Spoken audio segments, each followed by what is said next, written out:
Halo, kembali lagi Anda mendengarkan podcast Rubrik Ruang Bicara untuk membahas isu terkini. Seperti biasa, bersama dengan saya Dian Silitonga akan menemani ruang bicara Anda, juga tentu saja akan ditemani oleh narasumber kita. Jadi sudah bersama dengan saya ada Pak Hendardi yang merupakan aktivis HAM, sekaligus juga Ketua Setara Institut, sekaligus juga penasehat Kapolri. Sehat-sehat Pak Hendardi? Alhamdulillah, sehat. Terima kasih. Salam pemirsa. Terima kasih Pak Hendardi sudah mau mampir ke podcast Rubrik. Pak Hendardi, saya akan mulai begini. Ini bukan rahasia umum lagi. Kalau sampai dengan saat ini institusi Polri ini masih mendapatkan lampu sorot begitu ya, karena masih banyak sekali kontroversi yang menyeret institusi Polri kita. Sebelum kita nanti bahas detail terkait dengan apa saja yang dialami oleh Polri, saya mau tanya pertama tentang pandangan Pak Hendardi. Bagaimana Pak Hendardi melihat wajah Polri kita saat ini? Ya, saya kira peristiwa di mana Presiden memanggil berapa orang itu? 559 pejabat Polri dari mulai unsur Mabes Polri, kemudian Polda dan kemudian Kapolres. Ya itu saya kira sudah menunjukkan sesuatu itu agenda luar biasa itu yang hampir tidak pernah dilakukan oleh Presiden sebelumnya, ya.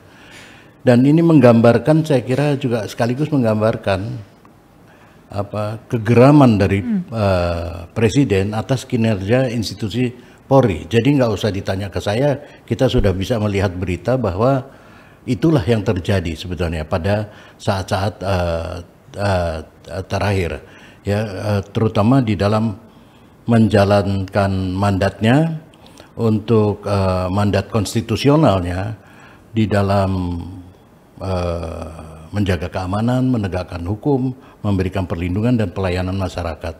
Jadi pengarahan massal semacam ini sebetulnya yang pertama kali dilakukan bagi Polri, saya kira itu juga di masa Pak Jokowi ini ada menunjukkan bagaimana peta di dalam peta atau yang Anda tanya kondisi atau situasi kepolisian saat ini. Tapi itu juga tapi di dalam pertemuan itu juga saya menangkap sekaligus ini sekalipun geram, tapi Pak Jokowi masih kesannya masih sangat mempercayai Pak Listio Sigit untuk mampu memimpin reformasi di tubuh Polri. Ya. Nah, problemanya saya kira ini peristiwa di Polri terakhir-akhir ini menurut saya seperti kemudian banyak maknanya sebetulnya, ya. Saya kira juga saya nggak percaya ini terjadi begitu saja, ada campur tangan Tuhan juga, tangan Tuhan di sini untuk itu, sehingga ini seperti satu kotak Pandora yang kemudian terbuka, ya. Berbagai persoalan muncul dan berbagai catatan agar itu segera diperbaiki, ya, harus diperbaiki. Ini harus itu terjadi, ya, berbagai catatan di kita yang mesti terutama di Polri sendiri. Karena selama ini seperti banyak di berbagai kementerian atau instansi, ya, yang menghibur diri dan menghibur atasannya tuh dengan berbagai survei-survei, ya, yang biasanya sangat generalis, bias dan tidak purposif, ya, kepada ahli yang menguasai isu terkait. Itu institusi Polri juga terjebak, saya kira, dengan persentase kepercayaan publik yang fluktuatif, ya, yang tanpa lebih dalam mendeteksi persoalan-persoalan persoalan-persoalan akut, ya, dan fundamental yang menuntut penyikapan holistik dan berkelanjutan. Ini akibatnya secara terus-menerus tentu saja berbagai persoalan ini di tubuh Polri ini menyeruak ke publik. Dan saya kira apa yang terjadi belakangan ini, beberapa bulan ini adalah puncaknya, dan seperti yang saya sebut tadi, seperti satu kotak Pandora yang kemudian terbuka. Ya. Pak, yang saya tangkap tadi berarti ini seperti dua mata koin. Makna dari panggilan Presiden kepada pejabat-pejabat Polri, ya. Yang pertama, Presiden melihat bahwa memang ada masalah yang harus diselesaikan. Saya ingat Pak Presiden bilang sejak kejadian Verdi Sambo runyam semuanya. Itu wajah Polri saat ini. Betul. Tetapi satu sisi juga Pak Hendardi bilang bahwa Pak Presiden masih mempercayai dan masih punya harapan terhadap kepemimpinan Pak Kapolri Listio Sigit Prabowo. Nah, kalau dari Pak Hendardi sendiri, kalau tadi sudah menilai wajah Polri, bagaimana Pak Hendardi menilai Pak Kapolri kita? Iya begini, Kapolri berganti-ganti ya, tetapi juga problema utamanya tadi menurut saya penyelesaian substansial di dalam tubuh Polri terhadap berbagai persoalan-persoalan itu tidak diselesaikan secara substansial juga, gitu ya. Artinya ini dari Kapolri ke Kapolri penyelesaiannya sangat bergantung kepada siapa Kapolrinya, ya, penyelesaian persoalan-persoalan di dalamnya, dan didukung oleh aturan-aturan internal sebetulnya yang tidak terlalu kuat mengikat, ya, di dalam sendiri. Nah ini harus dirubah pendekatan semacam ini, ya. Ya dulu Pak Tito ada promoter misalnya, yang sekarang presisi, ya. Nanti apalagi begitu ya ini ya. Ya itu sih nggak apa-apa. Slogan sih penting juga ya untuk menunjukkan satu identitas tersendiri dan mendorong di bawahannya untuk bekerja sesuai dengan prinsip-prinsip itu. Tapi persoalannya semua problema-problema yang ada di dalam tubuh kepolisian yang substansial itu saya kira tidak pernah diperiksa ya secara mendalam melalui metode-metode ilmiah ya tentang apa yang harus diperbaiki dan sebagainya. Nah, dalam kepemimpinan Pak Listio Sigit ini, sekalipun awalnya Pak Listio ini sangat berkesan hati-hati atau ragu-ragu ya, dan banyak juga memang program-programnya saya kira 100 hari pertama atau apa yang lebih memperlihatkan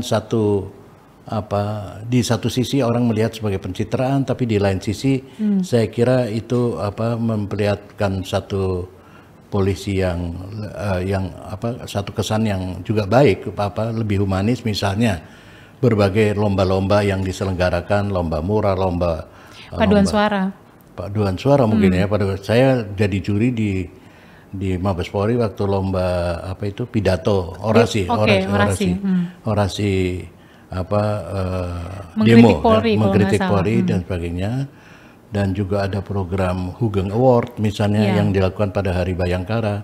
Apa yang dilakukan di satu sisi orang bisa lihat sebagai semacam pencitraan yang model lain, tapi di lain sisi menurut saya ini juga cukup baik karena seperti lomba-lomba seperti lomba tadi demo terhadap Polri dan sebagainya itu kan membutuhkan sesuatu di Polri sendiri, di pimpinan Polri untuk menyatakan bahwa silakan kritik.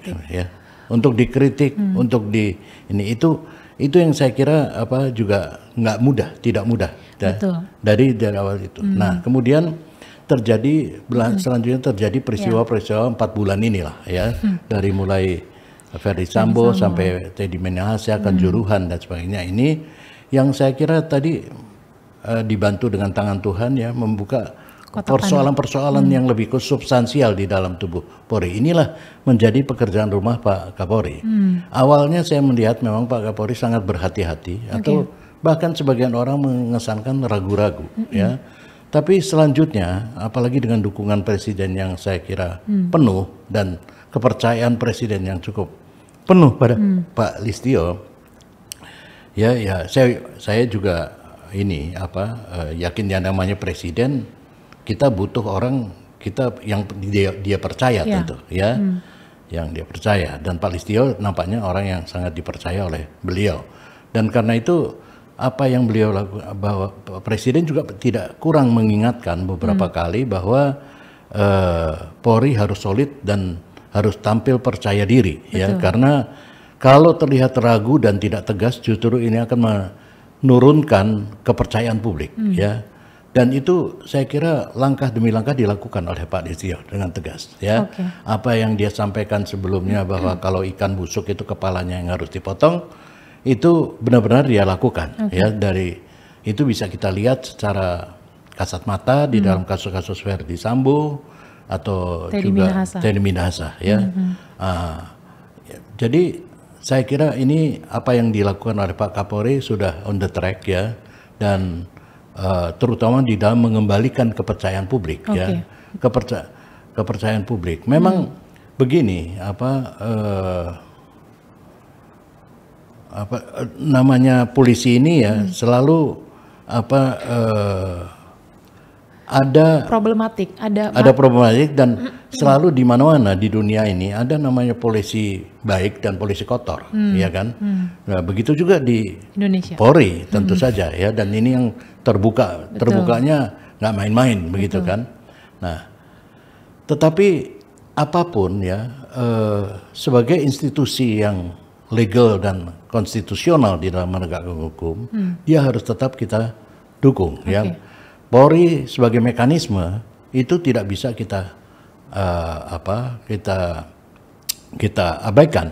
Tetap dia adalah satu mekanisme yang mesti ada di dalam suatu negara dan mesti berfungsi untuk itu. Karena itu apa yang dilakukan adalah memperbaiki itu. Dan saya kira Pak Listio mendapat kehormatan dan sekaligus mandat untuk memperbaiki ini pada momentum yang ada. Momentum ini tidak didapat oleh Kapolri yang lain. Betul. Ya. Dan mungkin bisik-bisik masyarakat atau apa segala macam udah juga tahu bahwa ada banyak persoalan-persoalan ini kan yang sekarang terungkap. Tetapi itu kan bisik-bisik aja itu. Dan benar-benar menjadi terbuka ini pada masa ini. Masa ini. Jadi justru menjadi keistimewaan untuk Pak Kapolri kita mengalami ujian-ujian yang bertubi-tubi sampai dengan saat ini ya Pak Hendardi. Betul. Yang saya tangkap tadi di awal Pak Listio terlihat ragu-ragu, tidak punya wibawa begitu ya, tidak berani mengambil keputusan yang tegas begitu. Tapi justru lewat peristiwa-peristiwa yang dialami oleh Polri, disitulah timbul keberanian Pak Kapolri untuk justru lebih tegas, ditambah juga kepercayaan Presiden yang dibebankan kepada Pak Kapolri. Dan secara teknis adalah kepemimpinan beliau di dalam melakukan kepemimpinan penyidikan terhadap kasus-kasus ini ya. Dan itu menepis ya berbagai spekulasi adanya perkubuan dan sebagainya. Dengan begitu, dengan beliau langsung memimpin proses penyidikan ya terhadap kasus-kasus ini, baik kasusnya Verdi Sambo, langsung Teddy Minahasa dan sebagainya, itu menunjukkan itu, dan itu saya kira memutar balik ya keraguan publik terhadap Pak Listio. Sangat ekstrim sekali karena keberaniannya langsung menindak bintang 2 dalam kasus-kasus tertentu. Pak Hendardi, yang menarik juga bicara soal keberanian Pak Kapolri. Kalau yang saya tangkap tadi Pak Hendardi juga bicara soal Pak Kapolri ini juga suka memberikan simbol-simbol dalam langkah-langkah yang dilakukan. Contohnya tadi mengadakan lomba-lomba begitu ya. Harus ada kerendahan hati dari pimpinan Polri ketika mau mengagendakan lomba orasi begitu, mengkritik Polri dan lain sebagainya. Termasuk juga langkah Pak Kapolri ketika menjemput langsung tersangka judi online. Pada saat itu di Bandara Suta, simbol apa yang ingin disampaikan oleh Pak Kapolri dalam tindakannya itu? Ya, Pak Listio ini kan, Pak Kapolri ini bukan Kapolri yang juga sering berbicara di publik ya, dan atau hadir pada acara-acara seminar atau apa untuk menginikan ya. Ada beberapa Kapolri yang lebih piawai di dalam soal itu. Tetapi Pak Kapolri ini memberikan, saya kira, impresi pada publik dengan tindakan ya. Seperti penjemputan tersangka judi online itu. Ya, orang boleh mengkritik bahwa kenapa harus Kapolri dan sebagainya. Tapi saya kira ada pesan yang ingin disampaikan bahwa problema ini adalah problema yang terjadi di kita dan juga di polisi ya. Dan dia ingin mengatakan jangan main-main karena saya terlibat langsung di dalam urusan ini untuk melakukan tindakan-tindakan tegas. Saya kira itu pesan yang ingin dia sampaikan sehingga dia menjemput langsung itu. Nggak ada, sebenarnya nggak ada perlunya ya kalau menjemput langsung. Tapi itu yang saya kira beliau mau pesankan pada banyak pihak termasuk di kepolisian sendiri. Karena belum ada Kapolri yang sampai se-ekstrim itu, turun gunung langsung menjemput tersangka. Betul Pak Hendardi, atau sebelumnya sudah pernah ada dalam pengamatan Pak Hendardi? Kapolri turun gunung untuk menjemput tersangka. Saya tidak punya catatan untuk itu, tapi saya kira kalau turun gunung itu mungkin belum ya, tapi kalau yang turun tahta banyak. Pak, berarti tadi cukup menarik. Berarti yang mau ditekankan dari Pak Listio adalah kepada pelaku jangan macam-macam, juga kepada institusi Polri jangan main-main karena saya tidak berpihak pada perilaku itu, dan juga kepada masyarakat bahwa menunjukkan bahwa saya tegas, menindak tegas. Jadi jangan main-main ketiga kelompok itu ya Pak. Itu yang mau disampaikan dalam. Dan dia memberi kesan, bukan memberi kesan saja, tapi Presiden sudah menyatakan juga langsung bahwa apa yang dilakukan itu didukung oleh Presiden. Dan Presiden kan pimpinan tertinggi dari itu. Jadi Pak Kapolri tidak ragu-ragu. Harusnya tidak ragu-ragu dengan modal yang cukup besar di situ. Hanya bahwa memang ada problema-problema juga yang harus diakui, problema di dalam tubuh kepolisian sendiri ya, perkubuan-perkubuan mungkin, atau juga berbagai persoalan-persoalan lain ya yang internal di kepolisian, itu yang memang harus dibenahi sejalan dengan ini. Tapi dengan seperti saya katakan tadi, dengan Pak Listio sendiri langsung memimpin ya proses penyidikan terhadap kasus-kasus ini yang melibatkan jenderal bintang 2 dan sebagainya, itu sangat membantu memulihkan atau menunjukkan ya citra beliau sebagai pemimpin yang tegas gitu untuk itu. Kalau di institusi Polri-nya Pak Hendardi, kan tadi Pak Hendardi sempat mengatakan kalau Pak Kapolri tidak terlibat dalam kubu-kubuan. Ini sudah menjadi rahasia umum kalau memang di Polri ada kubu-kubu tertentu, bahkan disampaikan ada perang bintang begitu. Pak Hendardi melihat apakah Pak Listio mampu melebur semua kubu-kubu itu dan menjadikan Polri itu satu haluan, atau seperti apa dalam kepemimpinan Jenderal Listio Sigit? Ya harus mampu, saya kira ya, karena dia beliau adalah Kapolri, ya pimpinan tertinggi di kepolisian ya di bawah Presiden, dan mendapat mandat dari Presiden untuk itu, harus mampu. Sebenarnya kan perkubuan ini juga bakal hadir atau akan ada ketika kepemimpinan juga lemah ya. Kalau kepemimpinan kuat itu garisnya dari bawah ke atas gitu kan, tidak tunduk ke atas gitu kan, tidak kemudian membuat kelompok-kelompok sendiri yang celakanya kalau itu kelompok-kelompok sendiri hanya untuk kepentingan mereka tidak apa-apa, tapi seringkali itu berhubungan dengan ketidakadilan publik dan sebagainya yang jadi terkesan oportunis nggak sih Pak Hendardi? Contohnya kasus Verdi Sambo, jadi kubu tertentu karena ada sifat oportunis ini mau ikut atasan ya karena ada sifat oportunis tadi, tapi kalau taat pada satu tonggak kan sebenarnya itu bisa dihindari kan ya Pak Hendardi? Maksudnya yang pemeriksaan terhadap 97 orang ini menunjukkan itu. Betul. Saya kira begini, ya itu mungkin bisa diinterpretasi perkubuan, saya belum bisa pastikan. Tetapi bahwa jelas di bawah Verdi Sambo itu memang kan pangkatnya juga lebih rendah ya, dan saya kira memang alasan tidak bisa menolak perintah ya, itu sekalipun ada aturannya ya, ada konvensinya,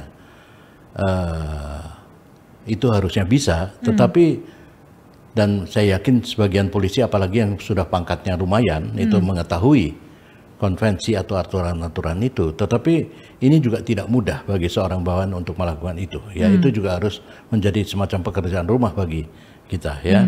Ini konvensi ini sebetulnya berlaku internasional. Ini diadopsi, ada psikohierarki di sana. Iya, diadopsi dari kode etik aparat penegak hukum dan juga saya kira sebagian dari konvensi penggunaan alat-alat kekerasan dan senjata api oleh PBB ya. Diadopsi itu dan kemudian dijadikan aturan-aturan di dalam tubuh kepolisian ya. Dan itu saya kira semua polisi tahu. Namun dia tidak boleh melakukan suatu tindakan atas perintah atasan yang tidak sesuai hukum dan tidak sesuai norma dan melanggar hak asasi dan itu bisa dilakukan ya. Namun itu dalam prakteknya tidak mudah pasti ya. Apalagi kalau lihat jenjang pangkat yang begitu jauh antara Ferdy Sambo dengan yang diperintahkan misalnya, itu kan jauh sekali gitu ya. Karena itu saya kira penanganan terhadap 97 orang yang terlibat yang juga ada problem-problem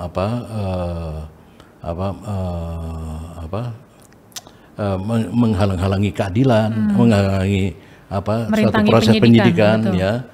Obstruction of justice atau juga ada yang tidak taat perintah atau apa semacam itu harus dilihat secara fair dan proporsional ya, agar kita tidak pertama agar tidak juga terjadi politisasi di situ. Politisasi itu maksudnya adalah yang dalam konteks pemeriksaan atau penyelidikan dan penyidikan kasus semacam itu bisa saja yang berada posisi dengan pangkat tinggi atau dengan berada di Mabes Polri itu lebih kuat daripada yang berada di Polda Metro Jaya ataupun di Polres Selatan ya. Jadi harus dilihat secara fair dan proporsional juga dan terbuka tentu saja, dan karena penindakan hukuman terhadap mereka kan macam-macam bentuk hukumannya juga ya. Itu dan sebagian saya juga kenal gitu karena saya cukup lama di polisi. Sebagian saya kenal adalah orang-orang yang juga punya integritas sebetulnya. Itu akan bisa juga menimbulkan demoralisasi di polisi ya. Efek itu harus diperhitungkan juga oleh pimpinan-pimpinan kepolisian. Tapi saya percaya dengan sekarang mulai berjalan secara runtut ya peristiwa ini, penyelesaian peristiwa ini, dan kemudian cepat dilempar ke kejaksaan dan pengadilan, ini akan membantu untuk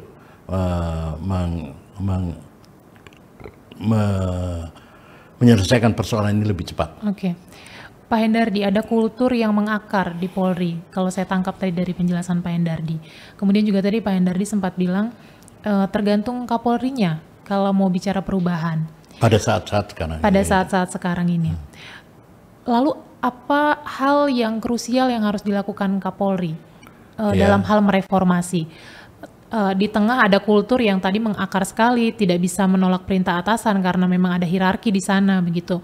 Apa yang paling krusial substantif yang memang harus dilakukan dalam tahapan reformasi Polri? Apa yang pertama harus dilakukan? Ya begini,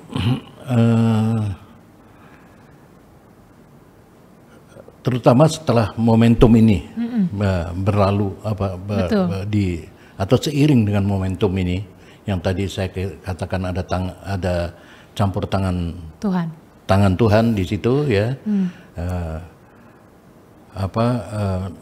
Ya sebenarnya kenapa ada campur tangan? Kalau nggak ada campur tangan hampir bisa disembunyikan kok semua ini. Apa yang susah disembunyikan oleh antar mereka, apalagi di mereka sendiri begitu, itu tidak sulit gitu ya.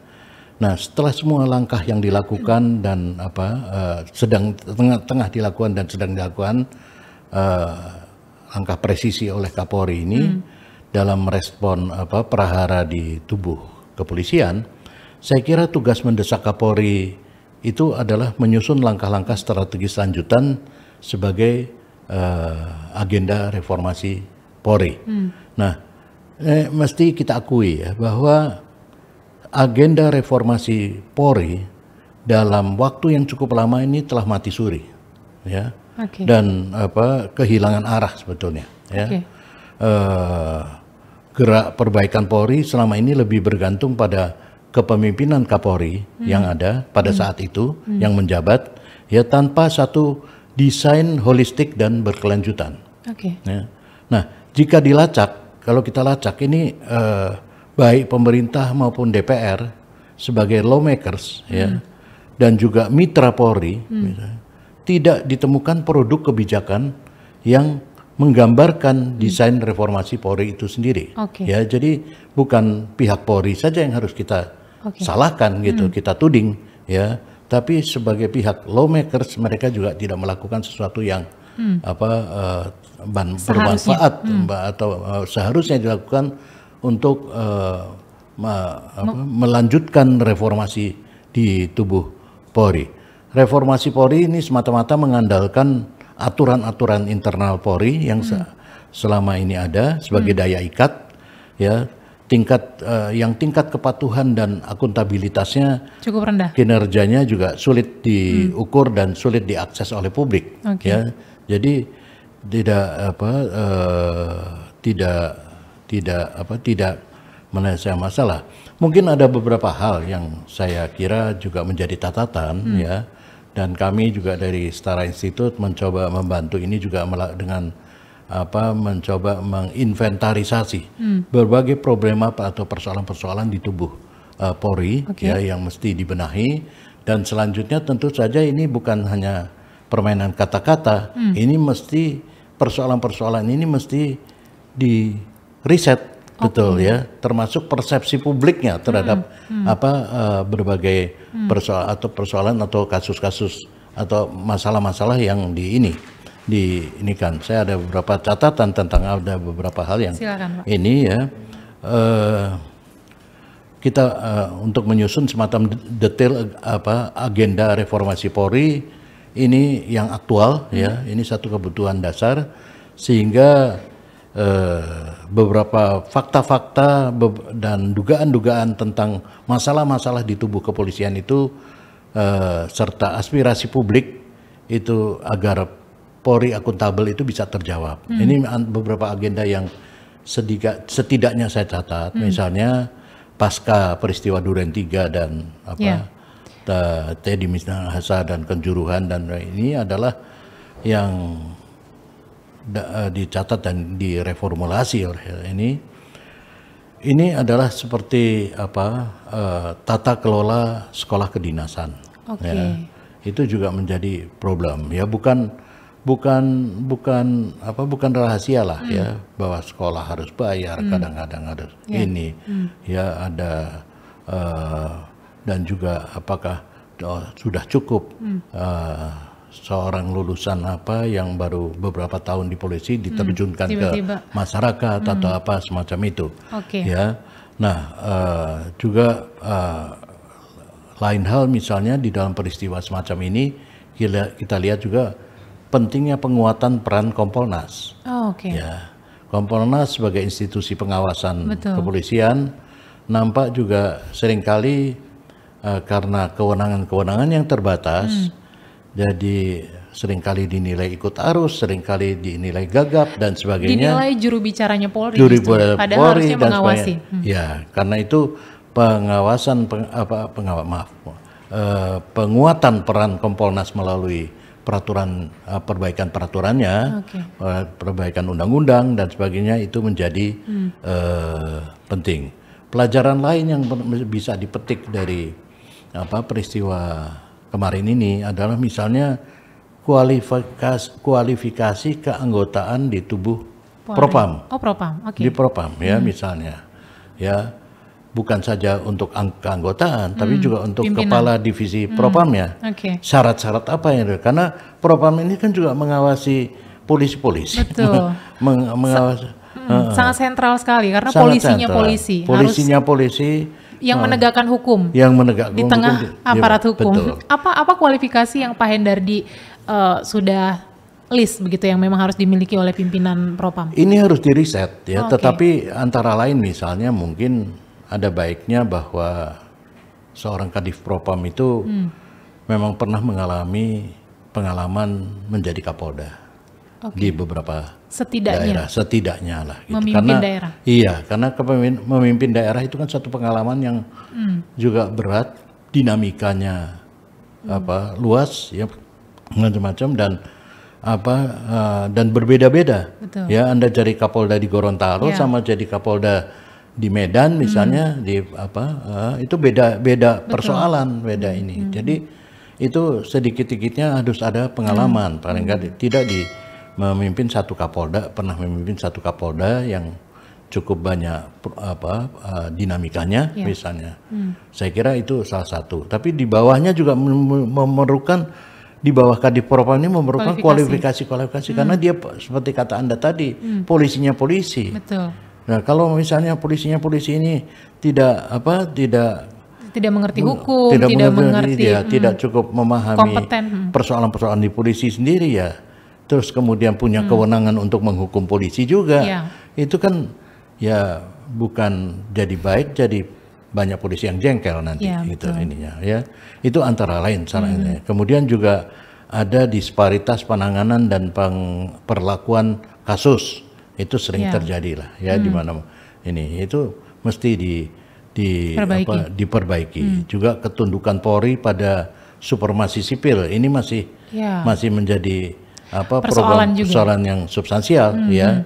Ya karena saya kira udah pernah dibicarakan oleh pembicara sebelumnya bahwa bagaimana sejarah Polri juga pisah dari ABRI.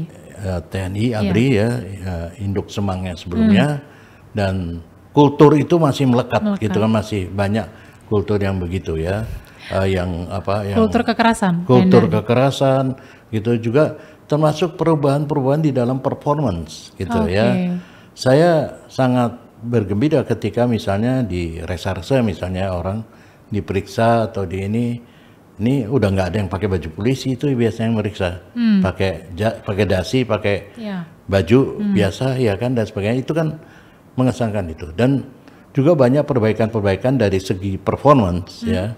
Anda berkunjunglah ke kantor-kantor polisi, tidak harus di Mabes Polri yang udah pasti baik, tapi di Polres-Polres di ini mulai manusiawi gitu ya kan ininya ya.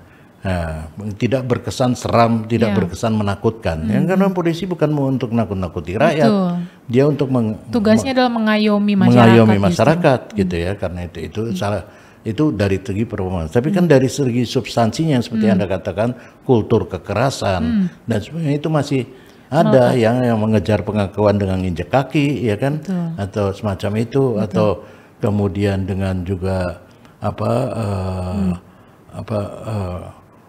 malah masyarakat yang kan ini yang sering diungkapkan semacam analogi bahwa orang kehilangan ayam terus malah ke kantor polisi, kambingnya hilang gitu kan, ini hilang kambing. Jadi semacam itu ucapan-ucapan masyarakat yang mesti menjadi perhatian. Itu antara lain. Nah, lainnya adalah juga pembangunan karakter polisi sipil, ya seperti saya melanjutkan pembicaraan tadi bahwa pemisahan TNI dengan Polri ya, dan harus diingat pemisahan TNI dan Polri itu juga bukan seluruhnya ya. Saya ingin katakan bahkan bukan juga dalam jumlah persentase yang paling besar bahwa polisi yang memisahkan diri dari itu enggak. Yang memisahkan polisi dengan TNI, dengan ABRI itu adalah dengan ini, yang jelas memang harus dipisahkan, adalah masyarakat. Tekanan-tekanan publik yang sangat kuat dengan ini. Saya hidup pada masa itu, jadi saya tahu bagaimana tekanan-tekanan publik ya untuk polisi dipisahkan dari TNI pada saat itu sangat kuat, dan itu yang membuat ada keputusan politik untuk kemudian dan hukum ya untuk mengubah itu. Karena pada dasarnya memang itu harus dilakukan. Polisi adalah the guardian of civilian value. Betul. Ya, pengawal nilai-nilai sipil. Ya, karena itu dia adalah sipil, bukan militer. Betul. Jadi tidak ada hubungannya dengan itu. Militer adalah urusan pertahanan, dia adalah urusan keamanan masyarakat. Ya. Karena itu yang, nah, perbaikan ke arah situ kan itu butuh konsepsi, nggak bisa sembarangan aja, karena akhirnya di dalam prakteknya juga polisi sering bertindak seperti yang Anda katakan, kekerasan masih dilakukan atau apapun masih dilakukan. Gagah-gagahan kalau kata Pak Jokowi. Dan sebagainya. Dan yang beberapa yang terakhir adalah dekonstruksi kultur Polri seperti yang saya tadi sebut, lalu juga transparansi dan akuntabilitas penyidikan, ini juga sering dikeluhkan oleh ini, ya transparan tidak transparan dan sebagainya. Terus kemudian juga ya mungkin backingan di dalam kasus ya semacam itu dan lain-lain. Ini saya kira menemukan momentumnya pada saat ini untuk ditata ya. Nah, reformasi Polri ini harus menjadi bukan agenda Polri sendiri, tapi menjadi agenda publik luas, harus melibatkan publik luas sehingga mampu menangkap sebagian besar suara rakyat ya. Karena itu suara rakyat ini harus ditampung tentang perbaikan mereka. Ya, karena polisi memang pada dasarnya dia berhubungan atau sehari-hari berhubungan dengan publik kok, dengan masyarakat ya. Jadi dia harus menangkap sebagian besar suara rakyat, menangkap suara lirih para korban ya, dan juga dan mandat konstitusional legal eksistensi Polri ini sebagai pelindung, pengayom dan penegak hukum. Saya kira itu. Jadi Polri tidak boleh defensif ya Pak Hendardi kalau ada sesuatu kasus tertentu.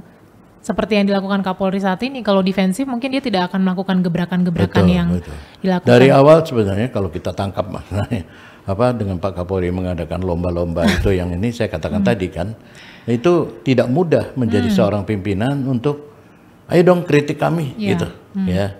Itu tidak mudah, tapi maknanya kan di situ. Betul. Ya, Hugeng Award misalnya yang ini kan pada waktu ini pada Lomba waktu Bayangkara. Hari Bayangkara.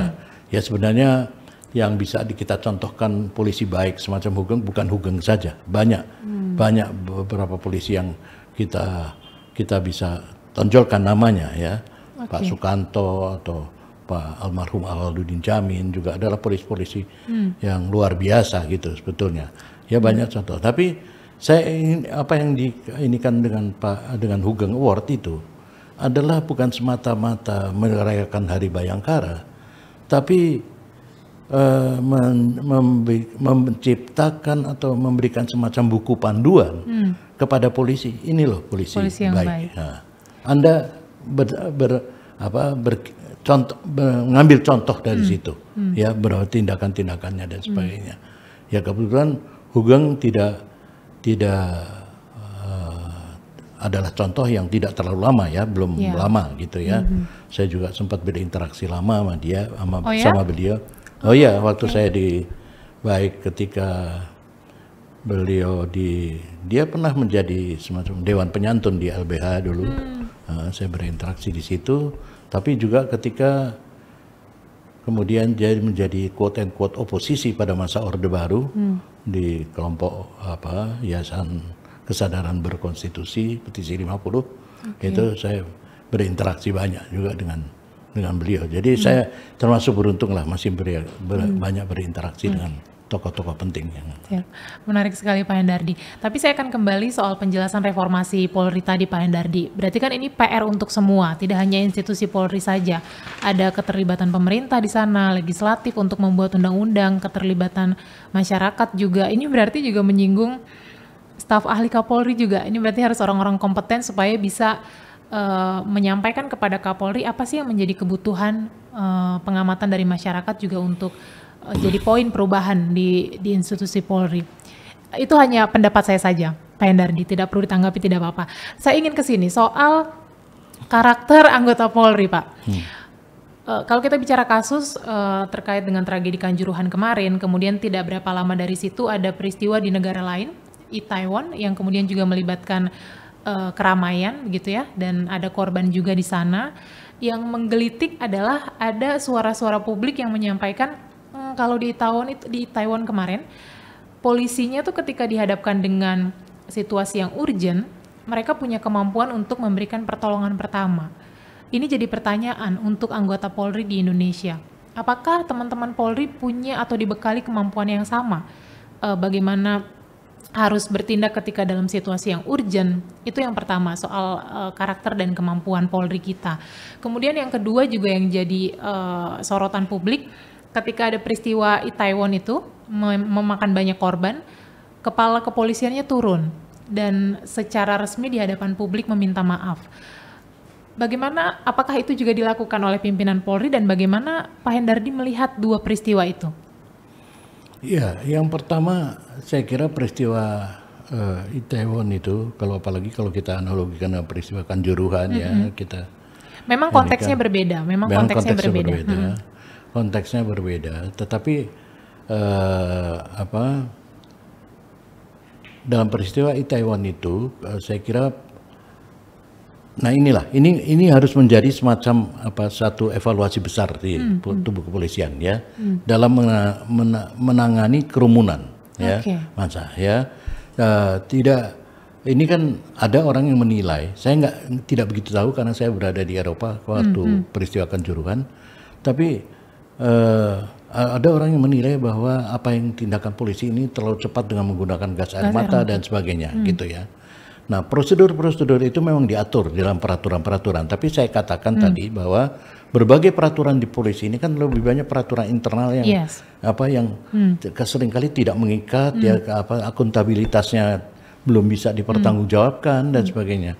Jadi menurut saya ini mesti menjadi bahan evaluasi ya. Pertama penanganannya terhadap kerumunan gitu itunya.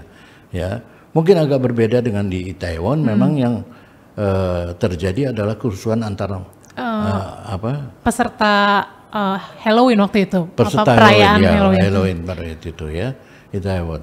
Jadi masyarakat sendiri gitu ya, dan polisi di situ jelas punya peran bahwa dia harus mengamankan, melakukan tindakan-tindakan yang diperlukan sesuai prosedur ya, dan kalau perlu di dalam peristiwa yang lebih ekstrim atau dia menggunakan alat-alat kekerasan atau senjata api, karena polisilah yang diperbolehkan menggunakan alat-alat kekerasan dan senjata api, ya terutama ini aturannya. Jadi diberikan, jadi bukan tentara nggak diberikan untuk melakukan itu di masyarakat, tapi polisi diberikan kesempatan itu.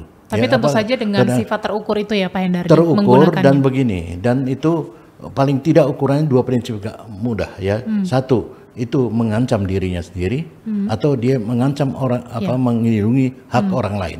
Ya, dalam konteks itu polisi bisa melakukan penggunaan alat kekerasan dan senjata api.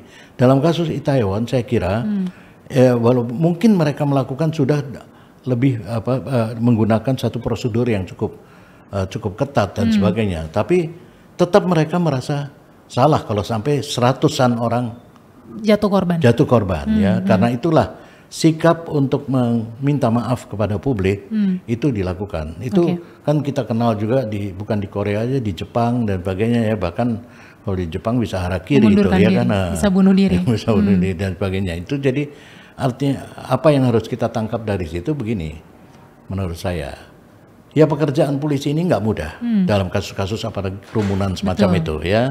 Jadi seringkali juga tidak harus selalu semua bisa diatasi, pasti ya. Jumlah massa itu pasti lebih banyak dari ini ya, jumlah polisi. Nah, tetapi yang pertama ada prinsip kehati-hatian yang harus dilakukan. Yang kedua, tidak menggunakan alat-alat kekerasan dan secara berlebih-lebihan dan tidak dalam waktu yang tepat ya. Dan paling penting adalah apa yang kita belajar dari Itaewon itu adalah bahwa kalau kita salah tidak salah ya kan, tapi itu tugas kita, polisi maksudnya.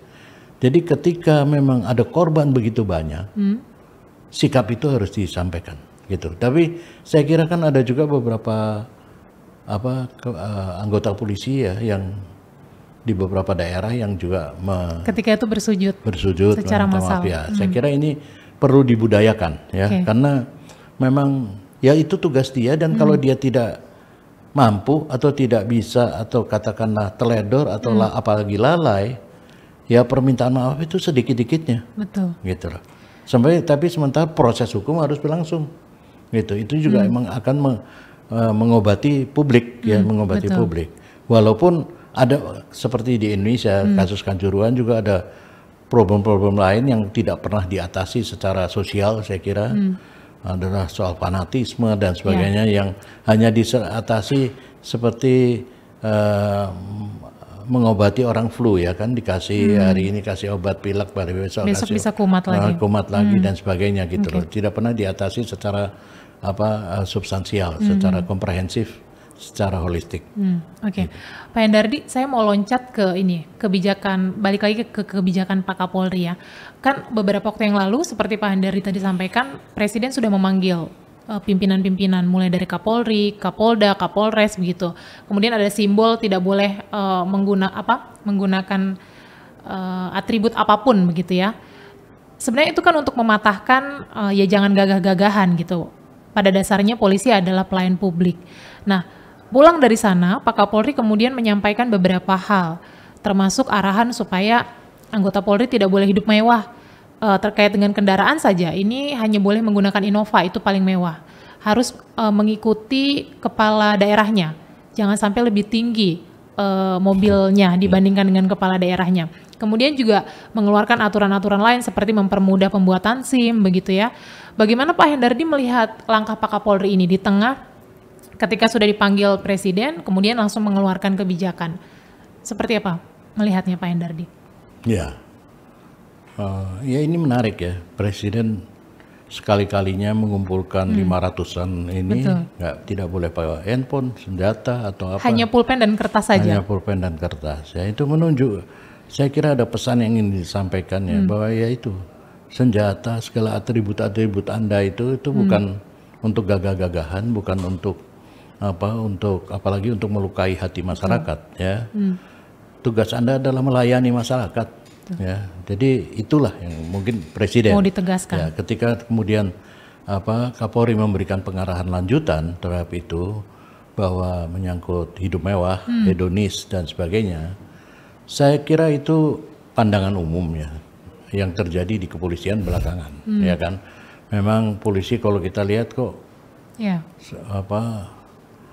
kaya-kaya gitu lah, uangnya dari mana dan sebagainya. Itu pandangan umum. Betul. Gitu ya. Nah, tentu persoalannya adalah bukan bagaimana mengatasi apa yang disampaikan Pak Kapolri untuk tidak usahlah berpamer terhadap kemewahan itu, ya kan, dengan mobil harus begini itu ini karena dianggap menyakiti hati masyarakat. Menyakiti hati masyarakat itu sudah pasti menyakiti hati masyarakat. Tapi yang terpenting persoalan intinya adalah yang mesti dilacak itu dari mana kekayaan itu diperoleh. Itu kita nggak menjangkau di situ. Jadi pernyataan Kapolri belum menjangkau di situ. Ya, seharusnya sebaiknya ada semacam satu sistem untuk mengukur bagaimana seorang polisi dengan pangkat sekian bisa memperoleh ini ya. Bisa saja sebagian alasan bahwa ini harta pribadinya dari kekayaan sudah kaya sebelumnya dan sebagainya, dan ini bisa saja sebagian. Tapi itu juga bukan tidak bisa dilacak, bukan tidak bisa ditengok, karena selama ini juga tidak ada. Karena itu kemudian bahwa sangat wajar setelah itu masing-masing polisi ya bukan memamerkan sebenarnya, memang dia mungkin senang benda-benda mewah itu ya, jadi menggunakan itu, sementara di bawahnya kan anak buahnya segala macam juga mengikut itu. Waduh, komandan kita udah ini masa ini kan ini, dan itu juga terkait pada budaya-budaya setoran di dalam polisi kan. Ya, pernyataan Kapolri kalau nggak salah saya lupa, tapi ada dia katakan hentikan itu setoran bawahan ke atas, bawah ke atas ya. Itu juga hal-hal yang ini, itu kan ada semacam kewajiban-kewajiban begitu, itu yang harus saya kira dihentikan. Ini sebenarnya hal-hal yang Anda bicarakan dan kita bicarakan ini kan, ini udah satu rahasia sebenarnya umum. Rahasia umum. Ya udah ini jadi bisik-bisik publik, tapi nggak pernah ini kan. Nah ini karena peristiwa-peristiwa ini saya katakan ya, ingat loh, ini tangan Tuhan udah bekerja nih, ya kan. Jadi ini momentum untuk memperbaiki semua ini, itu termasuk hal-hal semacam itu ya. Tapi sekali lagi saya ingin katakan bahwa selalu ada di mana-mana itu ada polisi yang baik dan ada polisi yang kotor ya. Tapi tetap saja peran atau peran legal konstitusional polisi ini ya, ini tetap kita mesti jaga ya. Kan, dan itu bukan tugas si polisi aja, tugas kita juga tugas semua. Kita semua. Pak Listio Sigit juga mengeluarkan ini Pak, penilangan sistem elektronik ya. Jadi untuk menghindari pungli dan lain sebagainya. Berarti Pak Kapolri itu melihat itu juga sebenarnya masalah yang mengakar di teman-teman Polri, masalah pungli, dan tadi juga Pak Hendardi menyinggung ada setoran-setoran, itu kan bicara soal pungli lah ibaratnya. Apakah langkah ini nanti cukup efektif untuk mulai memudarkan kultur yang mengakar itu di tubuh Polri, atau seperti apa, atau masih jauh langkahnya, atau bagaimana melihat langkah Pak Kapolri ini? Jauh dekatnya saya kira tergantung dari ketegasan dan sistematisnya kerja Pak Kapolri untuk ini. Tetapi yang mau saya katakan, membicarakan itu saja oleh seorang pimpinan Polri itu sudah sangat membantu. Mengingatkan itu, ya, bahwa budaya setoran, SIM harus sekarang online aja, nggak usah ini, supaya ini hal-hal semacam itu kan hal-hal yang dibicarakan saja. Itu tidak semua Kapolri bicarakan hal itu, gitu loh, ya. Dan membicarakan hal itu saja sudah menjadi pendorong untuk dilakukan perbaikan-perbaikan sistem. Tinggal kita. Dan itu kan kalau itu dibicarakan oleh seorang Kapolri itu kan seperti janji. Jadi kita bisa selalu menagih. Pak, bagaimana itu kok masih pungli masih bekerja, masih terjadi dan sebagainya. Jadi saya kira itu pernyataan yang baik lah untuk ini. Itu jadi bukti kehadiran Kapolri juga ya Pak di tengah masyarakat untuk menjanjikan bahwa Polri tidak akan pungli, bahwa akan mengayomi masyarakat, melayani masyarakat. Kapolri menangkap apa yang dibicarakan, yang menjadi aspirasi, menjadi keluhan-keluhan dari masyarakat. Menurut saya itu. Dan itu sebenarnya nggak susah menangkap itu. Persoalannya seringkali kita nggak mau menangkap itu. Iya, termasuk juga soal kasus-kasus narkoba itu juga menjadi sorotan Pak Kapolri ya Pak. Betul, saya kira narkoba itu udah lama kan. Narkoba, judi 303 atau apa itu. Sudah menjadi bisik-bisik banyak orang lah gitu ya. Jadi saya kira hal-hal gitu, sekalipun saya kalau ditanya, saya juga walaupun saya di penasihat ahli Kapolri, saya juga nggak begitu tahu hal-hal begitu benar terjadi atau nggak terjadi.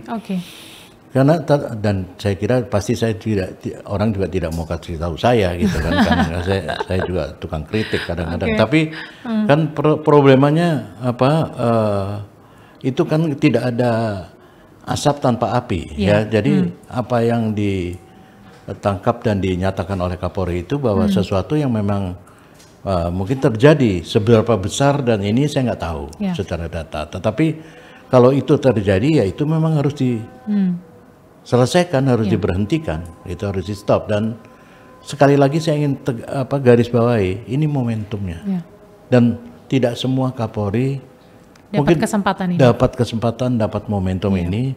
Mungkin banyak Kapolri yang lebih baik dan sebagainya, tapi tidak dapat momentum semacam ini. Ingat, tangan Tuhan ikut campur di sini. Gitu. Ya, Pak Hendardi, panjang lebar kita sudah bahas soal Polri dan juga Pak Kapolri. Tapi saya mau minta penegasan terakhir ke Pak Hendardi. Seberapa percaya Pak Hendardi, seberapa yakin dengan kepemimpinan Pak Listio Sigit untuk membenahi Polri yang pertama, kemudian juga mengembalikan kepercayaan masyarakat, meskipun tadi Pak Hendardi juga menyampaikan kadang banyak institusi termasuk Polri ini terlena dengan survei-survei yang hanya menghibur saja begitu ya. Tapi seberapa yakin Pak Hendardi pada kinerja Pak Listio Sigit Prabowo untuk membawa Polri kita ke arah yang lebih baik? Ya, saya bukan tukang ramal ya yang bisa memprediksi kira-kira berhasil atau tidak Pak Listio ini. Tetapi ada beberapa modal dasar yang sangat kuat menurut saya. seperti saya katakan tadi, kotak Pandora yang terbuka ini menjadi semacam pekerjaan rumah yang nyata-nyata tercatat langsung gitu. Apa ini? Tinggal bagaimana kita menyelesaikan. Dan ini sekali lagi modal ini ditambah lagi dengan saya katakan bukan saja katakanlah concern presiden yang sangat tinggi terhadap ini perubahan di dalam tubuh Polri ya. Tetapi juga tangan Tuhan yang ikut tadi, ya kan? Jadi itu saya kira soal itu modal yang sangat besar, terutama bagi Pak Listio. Tidak ada alasan untuk kita tidak mempercayai sebenarnya beliau yang angkatan 91 ya, kalau sekarang masih punya kesempatan atau waktu yang panjang untuk melakukan perbaikan-perbaikan dalam tubuh Polri. Ini menyelesaikan agenda reformasi ini. Tentu kita tidak punya pretensi bahwa Pak Listio akan bisa menyelesaikan seluruh ini ya. Tetapi persoalan-persoalan dasar yang tadi saya sebutkan misalnya itu bisa satu persatu diselesaikan. Dan ingat bahwa penyelesaian itu tidak bisa diselesaikan oleh Polri sendiri dengan ini diselesaikan kita buat peraturan internal ini. Tidak begitu. Menurut saya pelibatan publik ya sebagai pihak ya yang berhubungan dengan kepolisian itu menjadi penting ya, bekerja sama dengan publik dan persepsi publik ya itu perlu digali untuk hal-hal ini untuk perbaikan di dalam tubuh Polri ya itu. Oke, berarti yang saya tangkap untuk Polri bisa berubah ke arah yang lebih baik, pertama Polri-nya harus siap berubah, harus ada dukungan dari masyarakat, juga ini menjadi PR bagi pemerintah dan juga legislatif kita dalam membuat undang-undang. Dan di dalamnya, selain tergantung kepemimpinan Kapolri, di dalamnya juga ada tangan Tuhan, campur tangan Tuhan yang juga harus dimanfaatkan oleh Pak Kapolri. Pak Hendardi ada closing statement yang mungkin mau disampaikan atau cukup? Ya, saya kira begini, setelah kasus FS ini ya dan kemudian dilanjut kontroversi konsorsium 303 kegagalan pencegahan potensi kerusuhan di Kanjuruhan dan lalu juga kasus Teddy Minahasa ya yang dikait-kaitkan dengan narkoba ya. Rangkaian peristiwa ini kan terus merusak kepercayaan ya publik dan semakin melemahkan kinerja kepolisian. Bukan hanya daya rusak internal yang mengoyak soliditas anggota dan pimpinan Polri, tapi juga daya rusak bagi publik karena keadilan yang terusik ya. Nah, bahkan karena peristiwa-peristiwa yang terjadi itu, berbagai kinerja Polri yang lainnya kemudian juga ikut diragukan. Ya, ini mesti diingat ya, diragukan profesionalitas dan imparsialitasnya juga diragukan oleh publik. Nah, secara sistematis dan masif gugatan atas kinerja Polri ini terus bergulir, termasuk kinerja Polri dalam penanganan terorisme. Ya, makanya kita lihat kelompok seperti XHTI dan FPI itu juga misalnya terus-menerus mempersoalkan kinerja Polri dan menyebarkan berbagai propaganda yang melemahkan institusi Polri. Ya, yang saat ini mereka menemukan momentumnya gitu. Karena belum lagi dugaan seperti yang saya sebutkan perkubuan di dalam tubuh Polri. Karena itu ini tidak bisa dibiarkan untuk terus melemahkan Polri ya. Saya kira kita semua ya, Polri ini mesti diawasi oleh kita semua. Itu peran penting dari publik. Ya, mesti dikritik terus-menerus. Ya, tetapi sebagai sebuah mekanisme tentu dia harus dipercaya. Harus dipercaya, tetap harus dipercaya. Dan jangan sampai apa yang dialami Polri saat ini jadi kesempatan pihak eksternal untuk makin melemahkan Polri. Siap, Pak Hendardi, kita harapkan Polri kita makin baik ke depannya supaya juga fungsinya melayani dan mengayomi masyarakat ini bisa terasa oleh publik. Terima kasih Pak Hendardi sudah bergabung di podcast Rubrik Ruang Bicara untuk membahas isu terkini.